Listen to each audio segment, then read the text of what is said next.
Lenny from Free Market Media Group. Like the intro said, the idea behind these videos is to help you rock your WordPress. Now, what do I mean by that? Well, we all want to be rock stars. We have this dream. But in these tutorials, what I'm going to show you is how to be a WordPress or a blogging rock star. WordPress is one of the most amazing free resources that exists online today. I've built about 60 sites for clients using WordPress as the platform. And the great part is it integrates so seamlessly into any design done right. And then the great part is you basically have your own cockpit where you can manage the entire site really simply. So the idea with this video series is to help you as simply as possible use as many of the tools as possible. So over the course of the series, you're going to learn things like how to add your own themes, how to control and manipulate and what are widgets, setting up your blog so it works for you, adding images, adding a post, the differences between tags and keywords.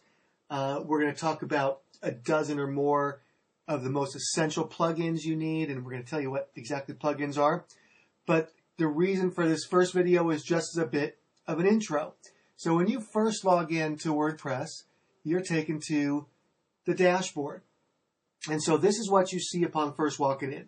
So let's take a look at what's here. On the left column are the links to various areas of your admin. Like I said, kind of your cockpit, your Kennedy Space Center, wherever you can control everything. So on the left, you have, if you look, dashboard, then updates. And updates is really cool because you'll get alerted when anything is out of date on your WordPress. It'll be a little red number next to that and let you know what needs to be updated. Then you have posts. And if you look a couple links down, you have pages. And real quick, the difference between posts and pages is pages, in my view, are a little more static. They're the pages that don't really change much on a website. Your about page, your services, testimonials, a contact page, here's what we do, here's a map to the store, any of those things. And I mean, they might update sometimes if you add new people, like who's on the team. You might update a page, but you rarely are going to make it work for you using WordPress. You will not add dozens and dozens and dozens of pages, which was the old way of thinking when adding a website. So the pages themselves are relatively few and remain relatively static. Now, what excites the search engines about WordPress and blogs in general, but WordPress just does this so elegantly, is when you're adding posts, it immediately alerts the search engines that there's new content. And that's one thing that Google and Yahoo and Bing and some of the other sites really like is new content. And new content is different from the updated page. You just add a new employee. New content is almost like a brand new news item. So while you might add your new employee to your team page, what you would do is write a blog post about that new employee. And that blog post is what the search engines will love. I've said it in past videos that it's kind of like when you push the update or the publish button in WordPress, it sends a little shiver up Google's spine. And I mean, it's really not an exaggeration. So that's a little difference between pages and posts real quick. But so let's continue down that left-hand menu. Media. This is where you can upload and control all of your different media items. All I really ever use here is images. And you can do audio, you can do video, but as you'll see later on in the series, there are ways to make a little more sense of that. So that's your media center. Next, we have links. And that's if you want to add links to other sites of yours, to friends' sites, to sites that your visitors would find of value. That's what you would use, add in the links area. Pages, again, very similar to posts, how it works, and we'll cover that in another video. And we already talked about the difference between pages and posts. Then next we have comments. Comments are great because it's with WordPress, with blogs in general, we see it everywhere, no matter almost where you go. With social media is the ability to comment. And having people comment and start conversation on your site, it's bringing them to you. Because the traditional wisdom is the longer you can get someone to stay, the more likely they are to investigate further and potentially buy your service or your products. That's why stores make the experience. Think of a bookstore with couches and chairs where you can sit and read, because the longer you stay in the bookstore, the more likely you are to buy a book. That's just the truth. So getting your website sticky, comments is a really good way to do that.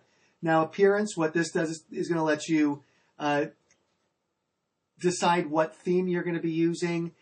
If you know code, and it's something we'll get into the advanced series, you can make changes in the code and in the actual templates themselves to change the page. You can also add and move around widgets, so you can control the look and feel of your sidebar by adding categories or a text field or a email capture or your archives, recent posts, recent comments, all kinds of things you can do there. And plugins will be next. And we'll get into a lot of the different plugins you can use, but plugins basically are little pieces of software that add more functionality to your WordPress. And if you look right here on the bottom right of the page, right there where I'm clicking, there have been over 100 million plugin downloads, WordPress plugin downloads. I mean, that's an extraordinary number. And the reason why there have been so many downloaded is because they add so much functionality and value to your website and then to your visitors' experience as well. So that's a really good thing, and we'll get into much more detail about plugins. And then users. You would be the default user, but there could be other users if you have multiple people writing on your blog or adding content. You could add them there. Tools is next. And with tools, I didn't mean to do that. Let's go back to dashboard. But with tools, you can import from another blog, which is really nice. If you already have a Blogger blog or a WordPress.com, you can actually import everything. If you want to export everything, you can do that as well from here. And then the last link on the left is settings. And your settings is basically, this will be the next video, is how to actually set up your WordPress blog. And this is everything from your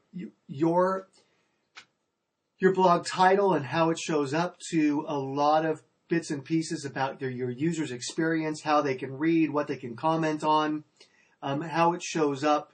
And we'll get into a lot more detail about that later. The last thing I want to talk about on your dashboard is, and this works on every page in your administration, is this drag and drop functionality. You can arrange your page. So it's by clicking and holding and dragging and moving, you can move items around so that they fall into the area where you want them. So it makes it just a really, really nice thing to do. So that's going to be it for your intro to your WordPress dashboard. So rock on, and we'll see you in the next video.